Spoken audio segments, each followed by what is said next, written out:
This is an explanation of the two main systems of democratic government, presidential and parliamentary. Around the world, there are many variations of these two types, but we're going to focus on the United States and the United Kingdom because they exist on the opposite ends of the democratic spectrum, and they've been the most influential to other countries around the world. Every 4 years, the American people elect a president, but it's not a direct election where the winner of the overall nationwide vote wins the White House. The US is the only country to have an electoral college system, where each state has a number of electors based on the size of its relative population.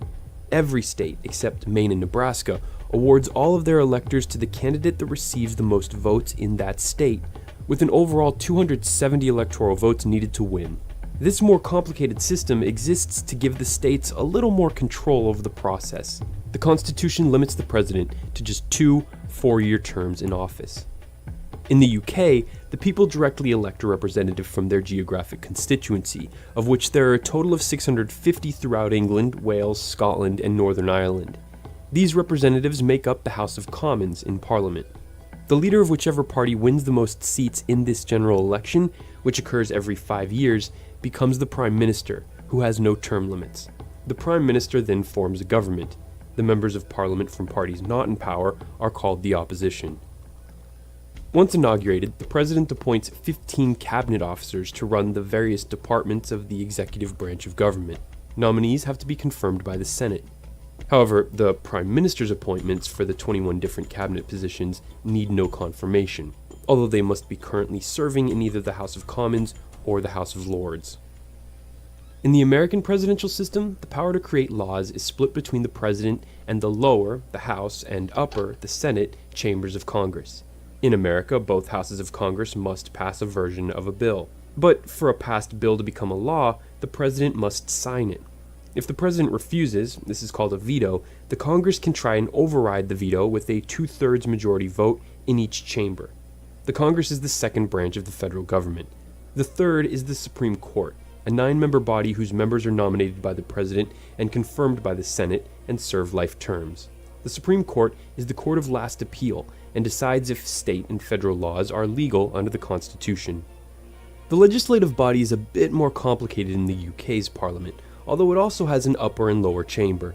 Both the lower, elected House of Commons, and the upper House of Lords make and shape the laws, but the House of Lords isn't elected and is made up of officials appointed by the Queen, bishops from the Church of England, and hereditary peers, many of whom inherit their positions. Lords play a wise man's role as an unelected check on decisions made by the House of Commons. Bills are presented by the Prime Minister's government, debated and changed by both houses in the Parliament, who must then both agree on a bill for it to become law. A Supreme Court, with less power than the American version, was created in 2009. In addition to being the head of government, the American president is also the head of state, and is the official representative of the country to the rest of the world, although this role often falls to the President's Secretary of State. The President is the Commander-in-Chief of the military of the United States, although only the Congress can formally declare war. The President lives at the White House at 1600 Pennsylvania Avenue in the heart of the District of Columbia. In the UK system, the monarch is the official head of state.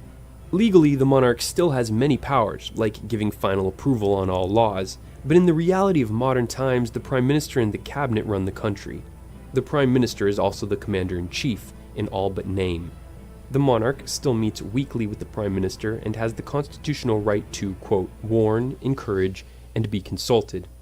The ability of the monarch to influence the decisions of the Prime Minister varies depending on the relationship between the two leaders. It's worth noting here that the current Queen of England, Elizabeth II, has been on the throne for 63 years and is 89 years old. Her son, Charles, Prince of Wales, is her heir apparent. The monarch resides in Buckingham Palace in London, while the Prime Minister lives at 10 Downing Street. Once a year, the President delivers a State of the Union address to the joint Congress and the nation, in which they lay out their governing priorities. Since the members of the House of Representatives are elected every 2 years, the President faces a referendum on their performance halfway through each term. If their party loses seats in a midterm election, their ability to enact their agenda for the rest of the term is weakened. Every week, the Prime Minister answers questions from other members of Parliament, while simultaneously debating the leader of the opposition. This is a televised way for the people's representatives to directly challenge the Prime Minister on a whole host of issues. Besides resignation, the only way a president can be removed from office is impeachment, which is done by the House of Representatives.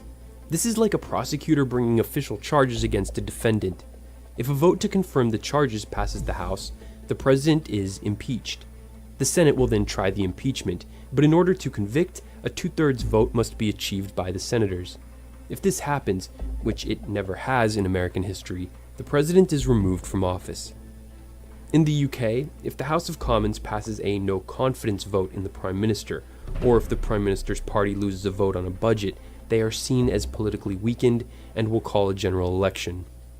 So that's the basic differences between the American presidential and UK's parliamentary system. The president is the chief executive, while the Prime Minister, who is also a member of Parliament, officially shares some power with the monarch. The UK's legislature, because of the House of Lords and the longer time between elections in the lower house, is less responsive to the changing whims of the people, and it is slightly easier to force a Prime Minister out of office than a president. You can see from this map just how many countries have been influenced by the American and British forms of government.